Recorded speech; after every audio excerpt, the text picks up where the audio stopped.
There, we should have the recording up and running. Hello, everybody. Welcome. My name is Helen Blier. I'm usually running the tech, but this time I get to be on the main screen. I serve as the president for the Association of Leaders in Lifelong Learning for Ministry, otherwise known as ALLM, and I'm the director of the Center for Lifelong Learning here at Columbia Theological Seminary. As I mentioned before I hit the record button, we are recording this, and you will be able to find access to that recording on the members portal on the ALLM website. I'll give you all that contact information at the end of the webinar. I'd love to get a sense of who all is in the room. If you could put who you are and where you're joining us from in the chat pod. I'd also encourage you to use the chat pod to talk to each other. Usually I'm the lucky one who gets to go through the chat and see all the cool things people are asking and talking about. But this time I will be focused on the main content and promise not to chase shiny objects and interesting threads of conversation. At any point, if you feel that you have to have a question answered before we can go on and then have the usual Q&A session at the end, please, please, please go to the emoji, the place where on the bottom of your screen where you can put a little heart or raise a hand. Use the raise hand function. That's going to bump you up to the top of the list of people for me. I'll be able to recognize you and invite you to share your question. At the very end, I'm going to make the slides disappear and we'll have Q&A and I'll be able to see all of you in the room.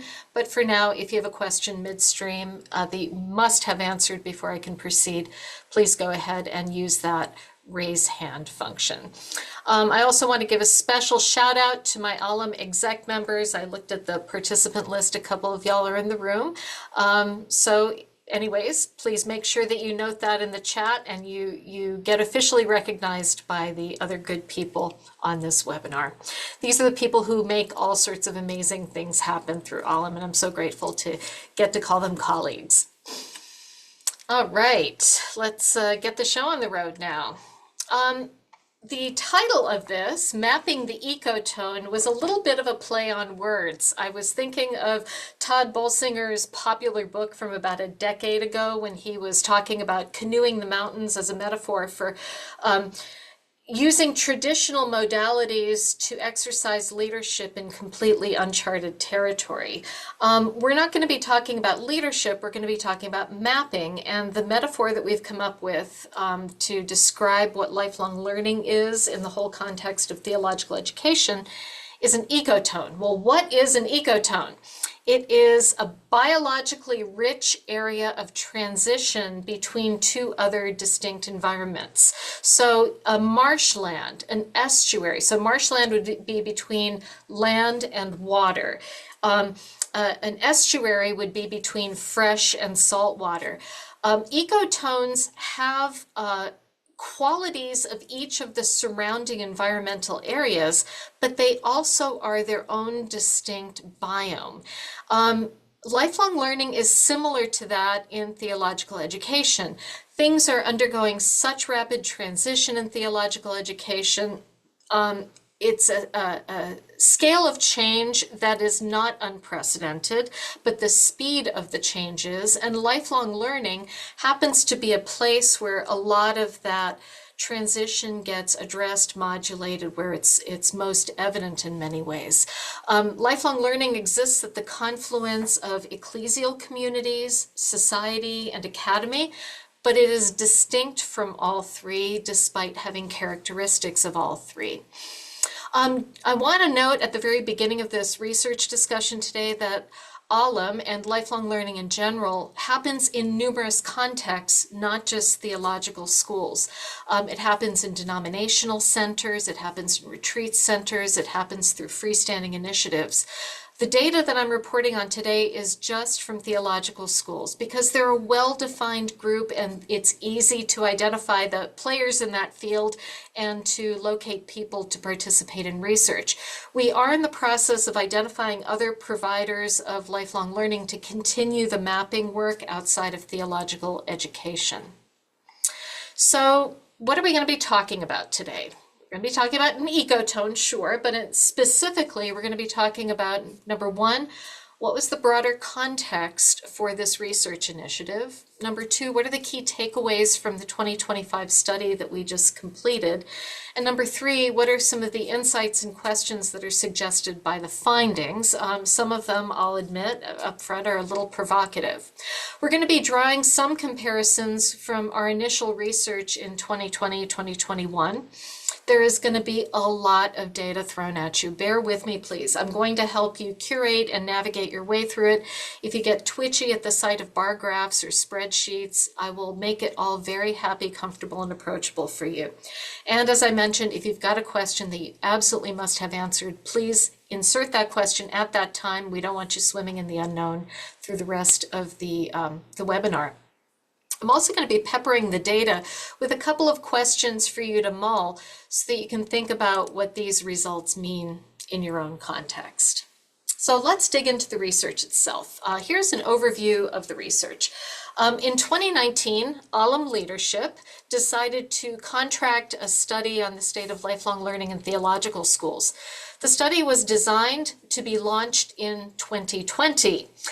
We did not know what was going to happen when we were initially designing and deciding to launch this study. But what we ended up getting was an incredibly rich snapshot of an industry at a time of massive upheaval.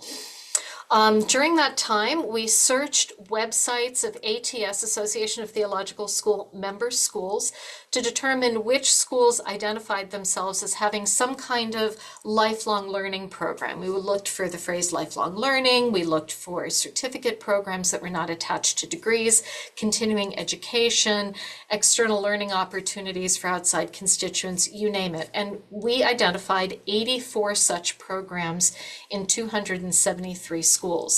Fast forward to a reboot of the study in 24-25, we found that there were 138 programs in about 289 ATS member schools.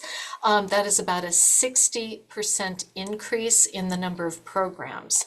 And we got a decent response rate. When you get close to, with the original study, a 50% response rate, you can be assured that you've probably got a pretty good representation of what's going on in the industry. So we were pleased with that. And the second time around, we got 57 respondents. We used the same survey both times, the first one and the second one. It included both qualitative and quantitative data collection. And we collected information on the directors of these programs, the programs they run, and the levels of institutional support they received. We were also able in 2025 to do interviews with about 15% of the respondents, which allowed us to dig into the data points and ask more specific and narrative questions about institutional location and dynamics. Over the course of the webinar, I'll be pointing out select comparisons with the 2020 results at times when it seems important to amplify some of those connections. So what's happened in the last 5 years? Gee, I wonder. The last 5 years since the initial survey, we've had COVID. We have had deep political division explode. We've had what's called the Great Resignation. In theological education, we've had the Pathways grants. These are important to mention because after the announcement of the second round of Pathways to Ministry grants from the Lilly Endowment a couple weeks ago, we now have about 163 Phase 2 grants. I believe these are $1 to $1.5 million grants, mostly to theological schools, with a total of $200 million just through those grants being funneled into schools for interesting and innovative ways to train and support people in ministry. And one of the things we're discovering is that a huge majority of those programs actually have some kind of lifelong learning, non-degree learning as part of the portfolio for the grant project. We've also had a plethora of research projects, some of which are represented here on the screen. There's been a lot of inquiry into the state of clergy and the state of theological education. If you take a look at some of these titles, things like Caring for Clergy, what clergy leaders wish they had been trained to do. I'm exhausted all the time, pandemic pastoring. you can see that there's a lot of interest in figuring out what was happening with this ostensibly vulnerable group of people at a crucial time in the history of their work. Something like, at a quick glance, about $9 million, much of it from the Lilly Endowment along with other places, went into conducting this research over the last 5 years. And what did this research tell you? The too long didn't read version is it's not going very well. We had headlines like, I'm exhausted, 38% of pastors are considering quitting, there's burnout, people are leaving, churches are splitting, churches are closing. It sounded pretty apocalyptic. And in case you're wondering, this is actually a real F1 tornado headed towards a real seminary steeple. I won't tell you what seminary it is, but this is a real photo that was taken, and it seems to be kind of emblematic of the moment and the mood that people had. So it seems like there's a dumpster fire going on out there, that everything is horrible and nothing is okay. But sidebar, Scott Tuma's research at Hartford actually puts a little mitigation into some of those horror stories, and he says, maybe it's not quite as bad as people think it is. And from our perspective in lifelong learning, the news is actually quite a bright spot for us. This is data from the Association of Theological Schools. It shows that while a number of other ways of providing theological education, like Masters of Divinities and MA degrees and so on, are either in tiny increase or continued decline, and this is a continuous decline that's been the case since 2004, 2005. This is not a new trend. Non-degree programs actually went up in 1 year 24.2%, and 63% of the schools reporting on the annual report forms said that they had experienced an increase in non-degree education at their institution. Now, there's a lot of lifelong learning that happens outside of the programs that are captured by this number, but in general, these numbers confirm what many of us in lifelong learning already know. Our programs are booming, the news is good, things are growing by leaps and bounds, and the research also shows vibrant creative leadership in programs that have a lot of energy. So let's take a look at the data and see what's going on here. The first takeaway we're going to take a look at is the leadership. What did we learn about the leadership? These are 3 of the data points we inquired into: age, number of years served in position, and highest degree earned. I'd like you to note that 51% of the people who are exercising leadership in lifelong learning programs are over 50, which would make them part of more of the senior population within theological education. These are experienced people. These aren't new folk who are just coming up through the pipeline. And in terms of the years in their positions, 58% of them have been doing this work for at least 3 years, 32%, about a third of them, for more than 6 years. So many of these programs are established, they are seasoned, they are led by seasoned leaders, probably with deep experience in some form of leadership, if not theological education. What's interesting, though, is about 42% of the programs have been led by these people for under 3 years, which does lead us to wonder about the impact of Lilly Pathways funding on the creation and hiring of the positions staffed by these leaders. The education data, I think, is one of our key findings. Nearly 70% of the respondents have a doctoral degree of some sort, whether it's a PhD, THD, that's half of them, or a Doctor of Ministry, Doctor of Educational Ministries, or related practices-oriented doctorate. These are professionals who could hold their own in any other faculty or administrative position in their institutions. And in my interviews with lifelong learning leaders, each one of these folks who held a degree like this expressed an intentional desire to do this work rather than to be in a traditional tenure track position. The motivations from person to person were slightly different, but they collectively appreciated the comparable creativity and freedom they felt in this work as compared to other institutional positions, and they felt that they were using their full education and experiential bandwidth in that work.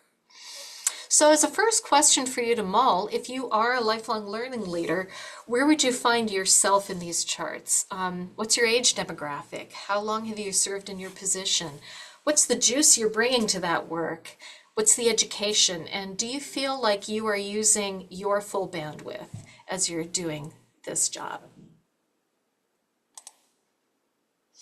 Here's the second takeaway, the programs themselves. Okay, so we asked them two questions both in 2020 and in 2025. We asked them, what are all of the content areas that you teach in, and then what are the top 3 that you teach in? So you can see in 2020, the top 3 that were mentioned in terms of all of the program areas addressed were theology, leadership, and spirituality. And the same 3 were true in 2025. And if you take a look at which of those provide the top volume of content for their programs, it's pretty close to the same 3 from one year's survey to the next. So we've got theology and leadership as the top 2, and then pastoral counseling and training as number 3, respectively, in 2020 and 2025. The numbers are not quite so different. By training, what we mean is practical skills training, like how to do a thing, how to run a youth group, how to do a particular kind of work in a particular context, the how-to skills that quite often don't get highlighted in curricula. Leadership includes all kinds of leadership, whether it is strategic tasks associated with leadership or more philosophy or theology of leadership. Couple of things to point out here. First of all, we also asked about delivery. Those results aren't super interesting to report on. It's what you expect. It's online, it's lectures, it's workshops, it's classes. Some of them are standalone, some of them are stackable credentials, some are certificates, some are cohorts. There's really nothing super interesting to report in all of that. But when I was in conversation with Debbie Jin last month about the content areas and what the workforce study completed by ATS showed, what we found were 2 big insights. Number 1, the curriculum in lifelong learning programs does not seem to be primarily driven by the actual needs of people in the field. And number 2, if the instructors are primarily faculty, and we will see that they are in just a moment, the program is likely to resemble more of a seminary light kind of program. So it, is as creative and as expansive as lifelong learning can be. There is a question about the degree to which these programs are simply replicating the dynamics that are already there in degree program curricula, or if they are designed with student-centered and needs-driven learning as represented by people who are there in the field. Our data shows that 86% of our programs among respondents have faculty from their theological schools as primary instructors, along with some outside professionals. And nearly 100% of the programs are housed in academic affairs. This is all consistent with 2020 data as well. As a researcher, it does make me wonder how the administration sees the function of lifelong learning. Is it an extension of, or is it distinct from, the academic degree programs and the agendas there? So this is an interesting thing for you to noodle if you are leading a program, redesigning a program, starting up a program. To what degree is it responding to the perceived needs of the faculty and the administration? To what degree is it actually responding to what your intended audience actually needs? And in terms of what your audience actually needs, people who know me and have been to my webinars before are like, oh God, you pulled out this chart again. I love this chart. I love this graphic. This comes from the 1934 May and Brown study. It's 4 volumes. I've got them over there on my table. It was the first substantive study done in the effectiveness of seminary education in doing its ostensible mission, which is to prepare people for ministry. It was a study conducted with Methodist ministers up in New England. This little chart is lovely. Okay, so you've got your black bar. That shows how important and difficult that task is in ministry. And then you've got your hash mark bar, which is the effectiveness of the seminary education. So the first thing you've got here is pastoral duties in the pastorate, pastoral care kinds of things. The respondents gave it 100 out of 100. They said, oh my God, it's the most important and difficult thing that we do. But the helpfulness of the education that we got, that only got a 58. You go down to homiletics, 85, it's pretty important, it's pretty difficult, but the seminary education was 100. What you see when there's a big difference between the black bar and the hash mark bar is a difference between whether the theological education gives too much or too little attention to these areas in MDiv education. The ideal would be if those bars line up as they do in the education section here. But for all of those academic deans out there who are leading curriculum revisions and wondering, oh my gosh, how do we make our curriculum more relevant to people who are actually in the field? I would point them to this 1934 study and say, my friends, it was ever thus. It has always been a challenge to do the practical arts in a seminary education, and stacking more academic classes onto that responsibility is not the answer. In fact, there are many questions a minister cannot address until they're actually out there in the field, which is, of course, a perfect argument for the necessity of lifelong learning. The third set of takeaways that we're going to take a look at involve looking at institutional support. We can talk about institutional support as whether or not your administration gives you an attagirl, an attaboy, gives you a pat on the back, maybe says, oh, you're great, we love you, you're the most important part of our institution here. But we would prefer to compare the actual support and look at that versus the voiced support that an employee, might receive. Put it another way, show me the money. If you say that we're important and you say that what we're doing is crucial, how are you supporting that with the resources that we need to work effectively? One of the ways that we can answer that question is to take a look at the staff in these lifelong learning offices and the amount of output that these offices generate. So here is an output set of data. The outputs, number of participants served per year and number of individual events. We've got here 54% of all of the respondents saying that they serve more than 251 participants per year, with about a third of them serving more than 500 participants a year. Through an average, of 24.1 events, the median number of events is 14. Brief statistics lesson here. Average is when you take all of the results, add them together, and divide them by the number of things that you added together. An outlier, like let's say you've got a whole bunch of programs that are kind of low in number and you've got one program that's 1,000, that's going to be an outlier that skews the data and makes the average look kind of weird. It's not representative. The median, however, is the middle value in the data, and it's a closer representation to where most of the data will find themselves clustered. So looking at the median here, it looks like the median number of individual events held by these institutions, these programs, is 14. So as I mentioned, a few of the programs have a large number of programs and they skew the data. So this is the output, people served, number of programs. Let's take a look at our staffing. Bar chart. Okay, so the number of people hired by these offices to do the work, the median, the number around which most of the results cluster, is full-time equivalent of 2. Notice that I said full-time equivalent of 2. As we'll see in another slide, many of these median numbers are cobbled together by a bunch of part-time positions.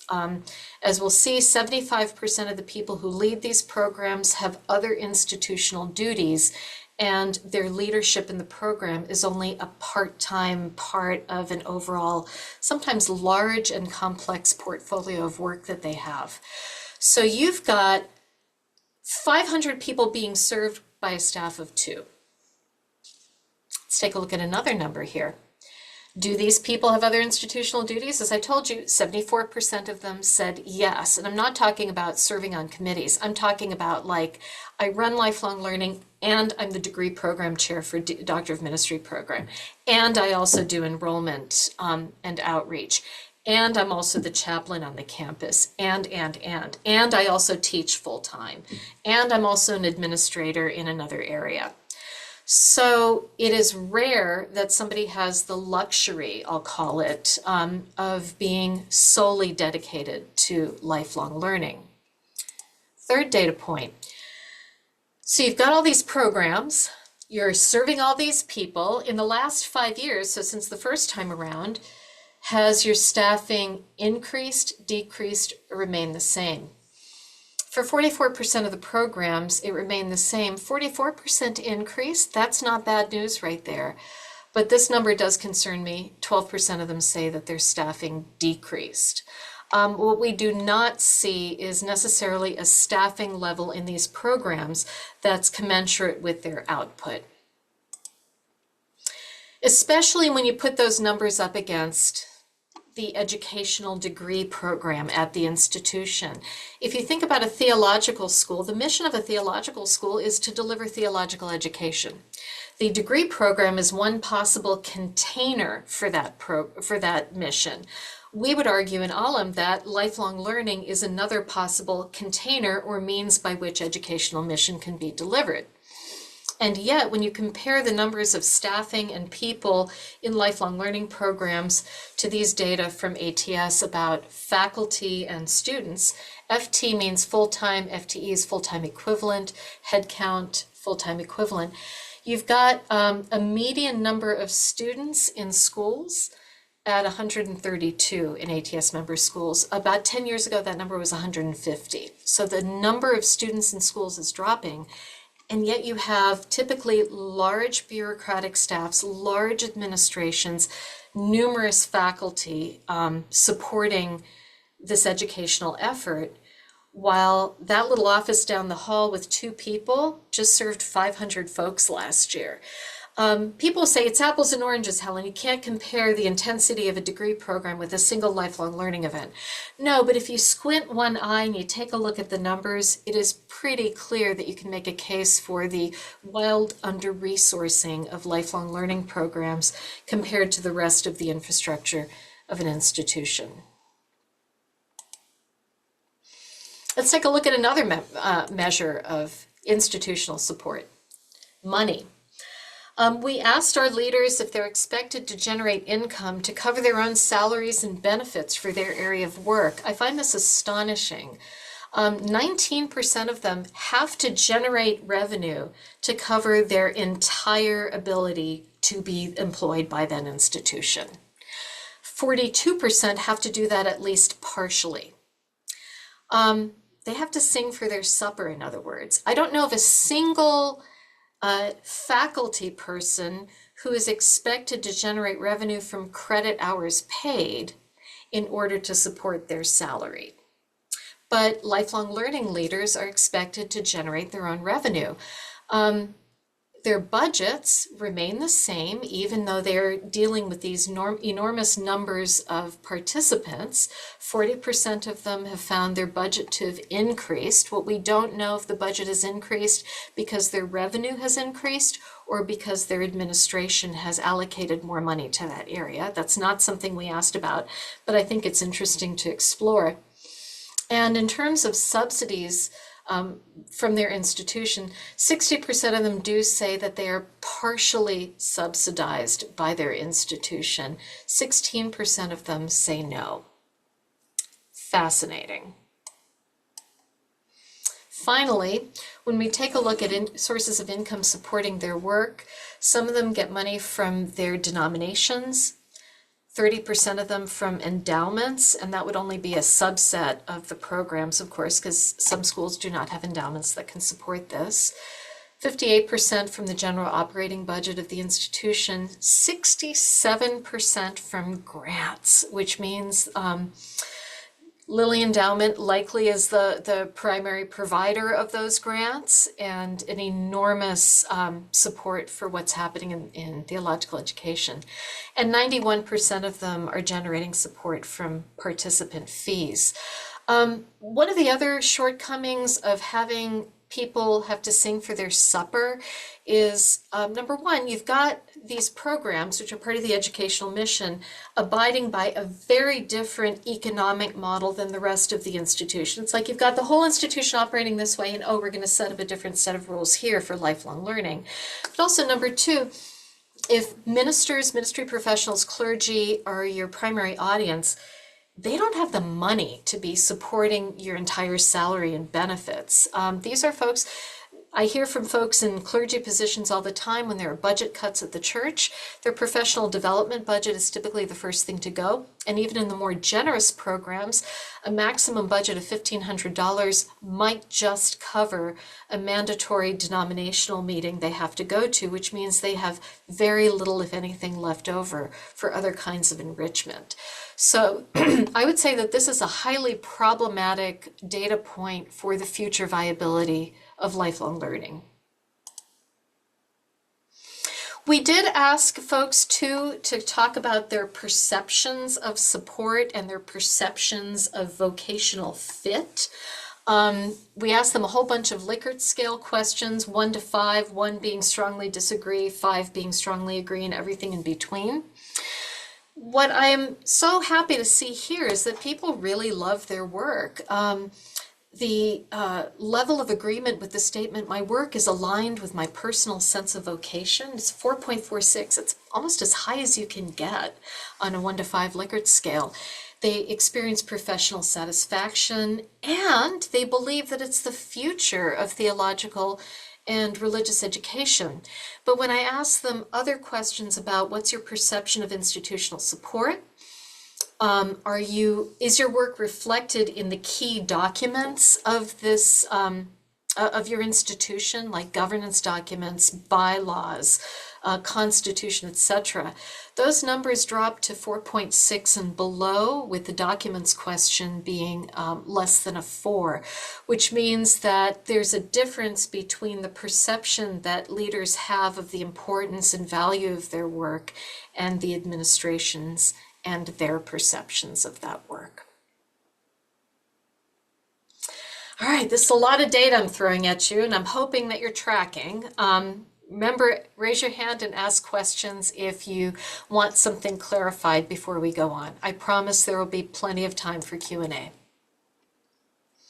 So when I put my analysis hat on and stepped a little back from these data, both sets, the 2020 and 2025 programs, and filtered through the interviews I had and the conversations I have with lifelong learning leaders as well from my position at Alum, I have this sort of framework, this taxonomy, if you will, of administrative approaches to understanding the role of lifelong learning. So I offer for you my hot take of how institutions, particularly theological schools, position lifelong learning and thoughts about maybe how they should be positioning lifelong learning.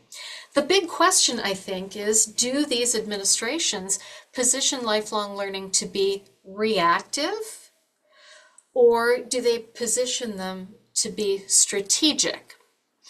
Here are some signs that your program might be reactive. Maybe your program is one of what I call the compensators. These are the programs that are like the broom pusher behind the circus elephant. We know that the MDiv curriculum can't do everything, so we're going to throw a whole bunch of continuing ed programs together that will hopefully make up for whatever shortcomings did not get addressed in our MDiv curriculum. The second one is the side hustle. Our primary work over here is delivering degree programs, particularly the gold standard MDiv program.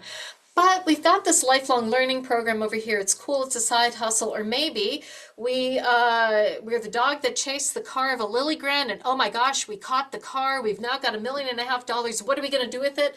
Let's make a lifelong learning program. But remember, if something is a side hustle, it's not perceived as the primary work, which raises questions of sustainability of that program. You go through all this effort to create an audience, develop a program, design a thing, deliver it, and then after the 3, 4, 5 years of funding are up, does the program continue or does it die a death with the funding? I know Lily has been paying a lot more attention, for example, these days about plans for sustainability.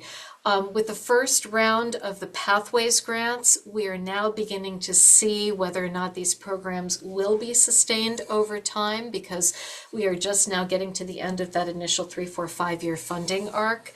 But for a lot of programs, it is kind of a side hustle. Number 3, the cash cow. I kid you not, this is a real story. Got a call from somebody who said, I am expected to come up with certificates in the lifelong learning program that will cost $10,000 each. They need to be developed within a 6-week window. I have to launch them in September, and by the end of the calendar year, I have to show a revenue stream because we need to save the MDiv program because it's hemorrhaging money like a thoracic wound. True story. My first response after I relocated my jaw from its fallen position was, you can't do that. It's impossible. A lot of programs are ideated as a revenue stream for the rest of the institution, perhaps as a way for the institution to avoid having to face hard questions about the viability of other educational efforts. As I mentioned before, if you're trying to make money on the backs of pastors and ministry professionals, good luck with that. It's not going to happen. There is almost no way that a lifelong learning program for this intended audience can truly be a cash cow. The fourth reactive kind of program that I identify is the sandbox. We see that enrollment in theological schools is in decline in many, many places. But you have these legacied faculty who have been tenured and they've got all this stuff to teach and nobody to teach it to. Maybe what we can do is create a lifelong learning program to create a sandbox or an alternative venue for them to deliver their theological goods. Mind you, this is not a lifelong learning program that's designed to be supportive of ministry. This has as its primary design feature the interests and guild associations, guild affiliations of the faculty who need a place to be able to teach. These are all fairly unflattering. They're kind of intended to be. I am deeply dedicated to lifelong learning as something that should be a strategic and important future of theological education. And when I see programs exhibiting these signs, I think, oh, we really need to enliven the imaginations of administrations who are making these assumptions so that we can help them see that lifelong learning can be so much more. As a strategic part of the future, they can begin to see that degree programs are simply one pericope, one moment in an overall life of learning. It's a particularly intense and privileged moment, but viable engagement with any vocation, not even just ministry, requires continued curiosity, inquiry, lifelong learning. The conditions in which we do our work are constantly changing. We need to be able to engage in ongoing learning to be able to stay fresh and relevant and lively in the work that we do. So lifelong learning is an ongoing effort. Degree programs are simply one pericope. A strategic approach to lifelong learning understands this. Number 2, we begin to see that lifelong learning can be formation for audiences outside of graduates from degree programs. It's not just for your alums.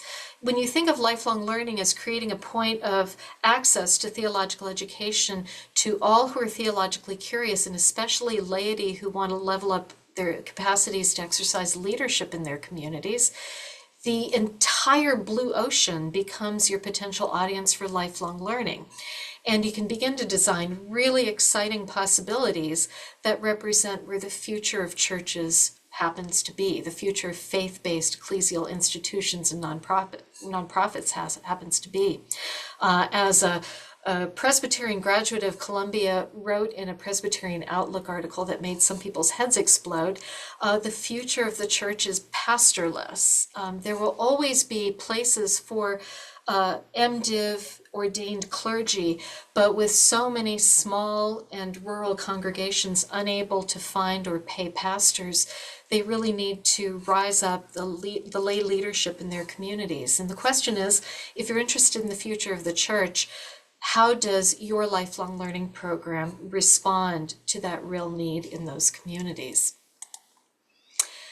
The third strategic question has to do with governance. Does the lifelong learning program and its leadership have a seat at the table in board conversations, in document creation, in fundraising conversations at your institution? I'm a firm believer that your board needs to hear about what's happening in lifelong learning and not just have it filtered through academic affairs. I think there's value in enlivening the imaginations of board members as well to think about how lifelong learning is serving the mission of the institution. And as I mentioned, of course, fundraising. You should have a stream of fundraising dedicated to lifelong learning to give you a little bit more flexibility and be able to serve your often financially strapped audience more effectively. So these are just a few thoughts that I have. Hot take, ask yourself questions about whether or not your program fits any of these bills. Are you the shiny new object, the side hustle? Are you expected to be a cash cow? Who's your intended audience? What hearing do you have in the administration and the board of your institution? How do they perceive your program? These are great questions for you to noodle before you go into conversation with the rainmakers at your institution and be able to more effectively advocate for the importance of this work. Finally, we asked folks questions about what they need in order to thrive in their programs. And, 5 people, said, I don't need anything. But a lot of folks said, we need more money, we need more staff, we need more professional development networking. Hello, Alam, we're here for you. We need marketing help. We need institutional buy-in and collaboration with other partners, both internal and external to the audience. We also asked them for some quotable quotes, which came from open-ended survey responses and interview transcripts. And these are some of the things that our lifelong learning leaders said. They said things like, the institution doesn't see it as essential to the mission. Is there a pill that opens their eyes? They expect me to compensate for budget shortfall. What I need is another one of me. And they said, on the positive side, lifelong learning isn't just about skill acquisition, but vocational and spiritual accompaniment, discernment, wisdom, and leading in faith. I love that quote. It's not co-curricular in the traditional sense. We're cultivating new audiences and centering their learning needs. Now that, my friends, is a strategic approach to lifelong learning. I'd like to remind you, too, that if you're familiar with the Commission standards from the Association of Theological Schools, the standards by which schools are evaluated during the accreditation process, the 2020 revision of the standards inserted 3.5. I love this standard. It says that the school has to demonstrate an understanding of learning and formation as a lifetime pursuit, helping students develop motivations, skills, practices, and appetite for lifelong learning. And I'm going to close with two giants from this work. First is H. Richard Niebuhr, theologian, ethicist par excellence. And in 1956, he said this. It's a quote that's as fresh today as it was when he said it. He said, a theological education which does not lead young men and women, I do love in 56 he included women, to embark on a continuous, ever incomplete, but ever sustained effort to study and to understand the meaning of their work and of the situation in which they labor is neither theological nor education. And then our grandfather in lifelong learning, Connolly Gamble, who's considered the founder of the contemporary continuing education movement and was the first president of ALM, it was called SOCM back then, said the incessant change in the world and in individuals requires a program of study and theological reflection if the minister is to remain vital. At an Alum gathering 2 years ago, we designed a couple of logos that we thought expressed what lifelong learning leadership understands lifelong learning to be. And this graphic here, which you can get in a sticker if you email me, shows that lifelong learning is a continuous thing and that a degree program is simply one moment. If I ran the zoo, I would say lifelong learning is what should be centered, and the degree program is kind of the intensive side hustle alongside a lifetime of learning. Finally, please stay in touch with us. This is the end of the data. I realize it was a bit of a whistle-stop tour. I'm going to stop sharing my screen now. We've got 2 more webinars coming up and a publication, a collection of essays written by lifelong learning leaders. Daryl Stevens is our fearless editor for that. It's going to hit publication through Atla Press in September of 26. And for those of you who are members, we're having our 3rd annual gathering with a 4th one in the works because we got additional Wabash funding here at Columbia in January. And of course, there's my email address. I'm going to go ahead and hit stop share so that we can all see each other. If you want to go ahead and raise your hand, unmute, ask some questions, happy to clarify anything. I'm interested in 2 things. I'm interested in what insights did this raise for you in your own context? And what questions do you have? The 3rd thing that I would ask a little bit later on is, Alum, how can we support you in this work? All right, so go ahead, Glenn. First of all, what time is it down there? It's a very respectable 10 to 9 this morning. So thank you for scheduling this with me in mind, Helen. Excellent. We did it just because of you, Glenn. Thank you. Yeah, loved your presentation. So much resonates with our context here in New Zealand. And the big question for me is the financial one. Yeah. So our institution here, our degree programs get funded by the government. Wow. So it's a huge source of income stream. But even with that, as a whole, our institution is losing money. And so whenever I go and ask for, could we subsidize this or put more into lifelong learning, it's like, well, we're losing money as a theological institution. So, and so that's the big question I get left with is how can we make this financially sustainable? I search for grants to do it, or I try to grow the numbers of people engaging in lifelong learning and try to get, economies of scale. But apart from that, yeah, I just don't know how to make this more financially sustainable. This is an excellent question, and it speaks directly to the sustainability of this work. What I find interesting about what you're saying is that it points not just to the sustainability of your work, but the sustainability of your whole institution. Like you are an instance in a larger institution experiencing these stressors, aren't you? Raise hands, all of you who resonate with Glenn's observation here, that it's really hard to come up with a good economic model that works for your situation. This, I think, could be the subject of its own webinar, and I would love to see if there'd be some interest in crowdsourcing some ideas. I think one of the first things that we could do is generate some peer insight into what's working at our institution, and this might give you some creative levers for what's happening at your shop. Oh, just for context, by the way, Glenn's joining us from New Zealand. Are you in Auckland or Christchurch right now? In Auckland You're in today, yeah. Auckland, yeah. His school is located in Auckland. So when he was talking about state support for a ministerial degree program, that's where that's coming from. Secondly, one of the things that I have seen people do is to think about whether or not their stakeholders want to have a material horse in this race, some support that they would offer for the program. Is there financial support that can be gleaned from Not necessarily the people who are coming to your programs because they're ministers, they don't make much money, but they have access to people in the pews who do likely have money. Is there a creative way to get at some of those folks and to deputize participants into necessary fundraising as it translates directly into the ongoing support, love, nurture, and sustainability of these pastors whom the congregants appreciate? I think that we have to start thinking outside of the box. There is money to be had out there from people. The question is, how do we begin to make some of those creative connections?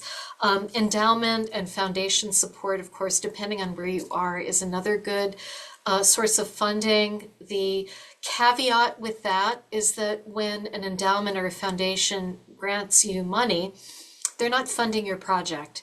They are funding the degree to which they believe you are helping them fulfill their agenda. And that's a very different thing. You have to sing for your supper in a different way. But if you're smart and you find a good resonance between an RFP and the project that you're doing or want to do anyways, sometimes you can have a win-win situation. But I do caution people not to just chase after grant or foundation money with abandon, because you will spend your time working for that organization instead of fulfilling the mission that you have. But I think what I'd invite folks here to do is, we've got some time, is there anybody who has found a creative response in their own shop to the dilemma that Glenn's talking about, which is the financial sustainability of the program? If I hear silence, we'll assume that everybody is in the same boat as Glenn. I don't want to speak as if I have all the answers here because this could change any minute. But I will say that at Anabaptist Mennonite Biblical Seminary, where I work, one of the things that seems to be working well is to talk to potential donors about how the seminary is expanding its portfolio through lifelong learning, expanding what we can do and who we can reach. And it seems like our development officers and our president are telling me regularly that this really sings with donors. Like they love to hear about lifelong learning as yet as a kind of way that the seminary is reaching the church. And so actually utilizing lifelong learning in fundraising for the larger seminary and then making sure to dedicate some of those funds to lifelong learning programs. This is something that we're increasingly interested in doing as well here at Columbia. Thanks, Jewel. Jane. Yeah, this is definitely not an answer to your very good question. But I guess it's a question of my own, because one of the things that really struck me from the data that you provided was how the data really do support the idea that in terms of participation and interest, lifelong learning really does look like the way of the future. And that kind of the MDiv, kind of the classical model of the MDiv participants are going down. So I guess one of my questions is leading with the money the way to go, or is leading with awareness and kind of combating the denial that may be in place to kind of say that people aren't actually seeing that pattern because they're not interested, or they're not kind of looking there. So kind of bringing that information forward in ways that support sort of the financial needs. That's a great question. One of the questions that I asked interviewees was, if lifelong learning were to be centered at your institution, what would need to change? And a couple of the responses we got were basically heads would explode. That there's a massive reallocation of resources that really require an entire institutional infrastructure change for that to happen. So while those of us who are committed to this work see, yes, this might not be the future of theological education. I think there's always going to be a place for degree programs. It is an important part of the future of theological education. We also have to recognize that there are massive cultural forces opposing that change, because you've got a lot of people who are hired to do their jobs in particular ways, and a structure that's been set up to support that. And much of that does not map well over the agenda of lifelong learning. So for us to get to where we would need to be, I think would require massive upheaval in theological schools. We may get there, we may not. Don't know. I'm just reporting on the data. Sean, good to see you. Hey, Helen, good to see you as well. I'd say a couple of things for us. One, I got hired. I'm an associate dean for lifelong learning at Austin Seminary in Austin, Texas. I am not Presbyterian, and I've been in Austin for 25 years. And so, kind of my soapbox when I got here was being someone who's African American and in Austin. There's really nothing that the seminary has done to attract me, my community, my friends, particularly those from the Black and Brown community. And that was one of the biggest reasons why I was hired. They recognized that there really were two candidates. There was one that everyone knew here at the seminary, and I didn't know any of them and didn't know any of their networks. I knew everyone else. And so they recognized that they needed to have a different set of conversations in the room. And so to the funding piece, the first three events that I did, one was on politics and faith right before the 2024 presidential election. The other one was around this gentleman named Jorge Laura Broad, which was one of the first Hispanic student, alums, professors here.